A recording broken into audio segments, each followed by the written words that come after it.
it's me again. Several of you wanted to know not only about how to ink a comic book, which was my last video, but also how to start it and what the progress is, what the process is. How do you start? Where do you go? So I thought I would do a quick little video with that. Show you this, a little bit of the script, show you a little bit of the thumbnails, and then show you the final panel so you can sort of see how it all comes together. So come on back over to my workspace and let me show you how it all starts. So like anything good, this process starts with a script. The script's pretty simple. You start with your page. Page 1, panel 1, what each panel is going to have.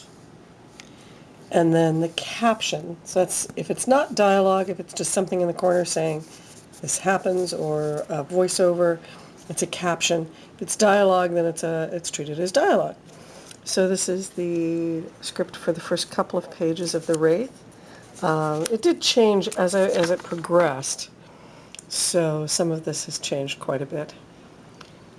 But that's the script version of it. So we start with the script, page 3, panel 1. Then it goes from there to a thumbnail. Now this is a thumbnail of page 3. I've redone it several times. It's a tough storytelling piece. I didn't fill in all the images because they're kind of hard images, and I didn't want to spend the time drawing them because they're kind of complicated, so I'll flesh them out when I actually draw the page. So the thumbnails basically look like this. They just set up the flow of the panels, content in each panel. Sometimes I wrote little things in like Dutch angle. I want that to be crooked. Since they're sort of a little more than stick figures, I've put initials in so I know which characters they are. So did a series of thumbnails for every page. And these came out from Jeff Johnson, my mentor, doing a lot of storytelling with me about the fact that the focus of the page should be in the center and breaking things into sets of 3s. And he did a lot for me explaining storytelling things to me. So these are all Jeff's. They look like scribbles. They made a lot of sense when he was doing them.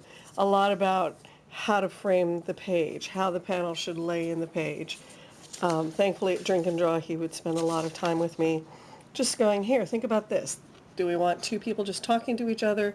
Do we want to feature one person or the other? If I put a fist in the foreground and the person in the background, that changes the dynamic of it. So a lot of storytelling elements, and I'm really grateful he went through with with me. And then even this, Jeff redrew one of my pages to say, well, let's look at this dynamically.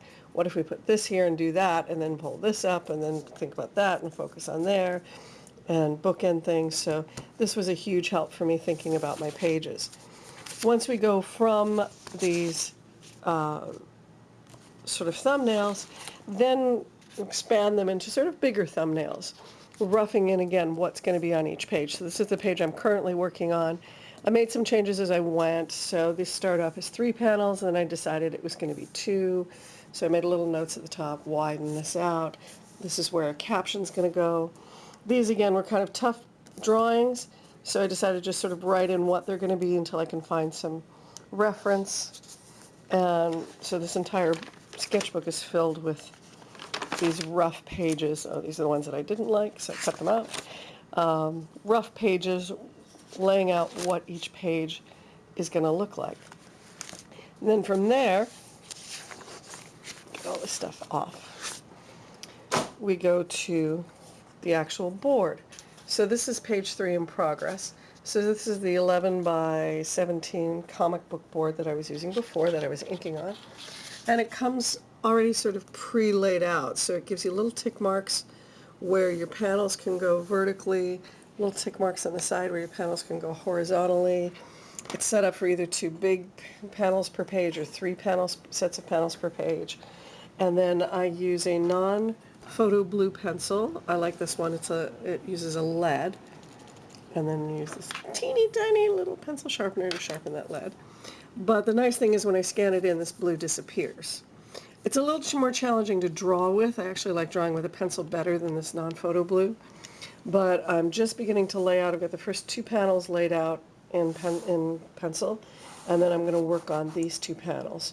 So I'll show you a little bit of how I'm going to draw this panel. I haven't found the reference yet for that panel.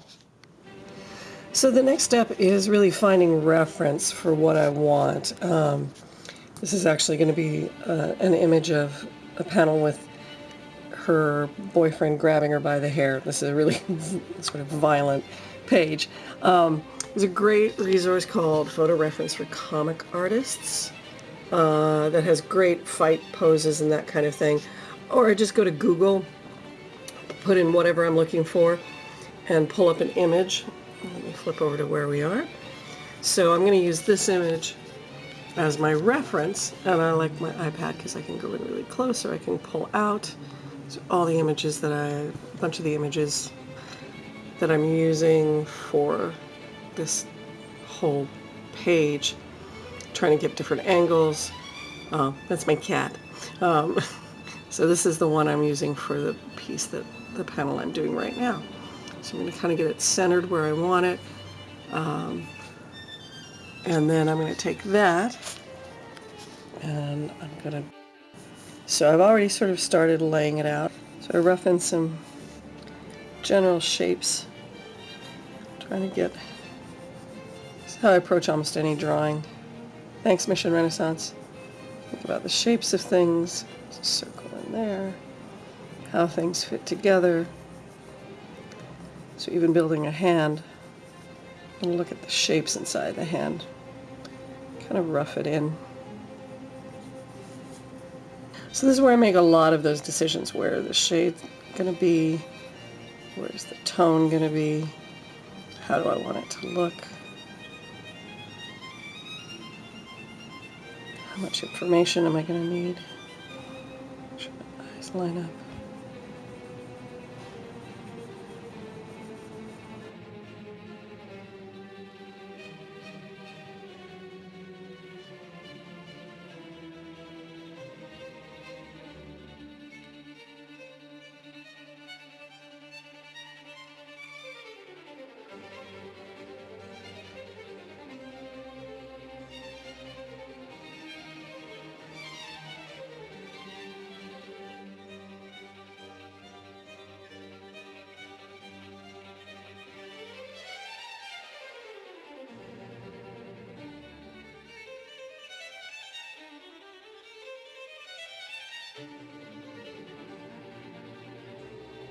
I've already established him in sort of a business, a button-down shirt, so I have to think about that. So I'm drawing in his arm, then I have to make it look like a button, the sleeve of a button-down shirt.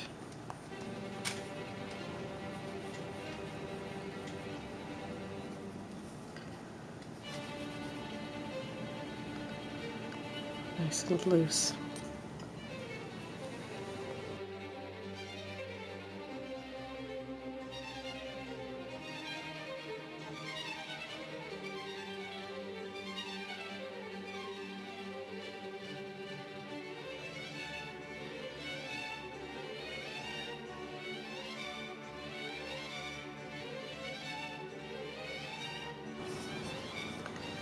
And her, I've given her sort of a signature piece of hair coming down in the front.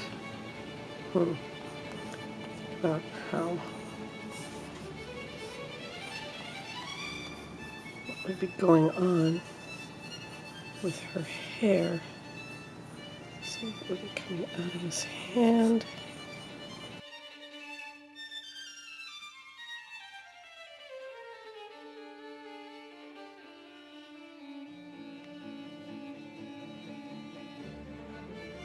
The white or negative space is really important in this style of comic book because you don't want it to get too black.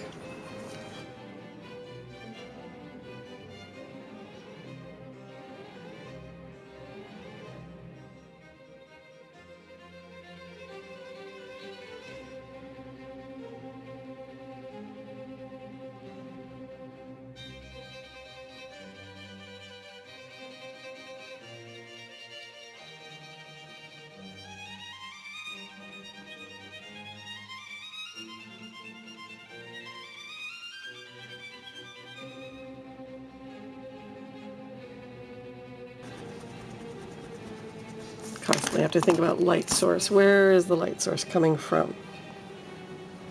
Where do I want the lights? I think this is actually going to go this way.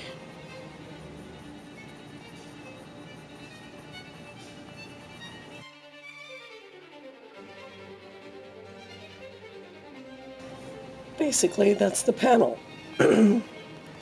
As I ink it, I'll make some decisions about what else needs to be dark and light, especially when it comes to her hair. Sometimes that doesn't come alive until I start to put the ink into it. And all of a sudden it pops out and I see, oh, I need a little bit here and I need a little bit there. But essentially, that's panel number 1, 2, 3, 4, 5 of page 3. I might do another 1 or 2 of these if I can think of something else to tell you, maybe about posting your comic online. Mine's hosted by somebody called Comic Fury, and it's awesome because you can create your own URL and drive people that way, or you can just use their own very simple URL.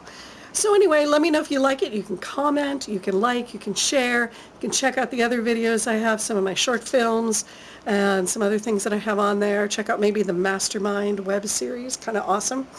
And I hope you enjoy it. Let me know if you have any thoughts. Thanks.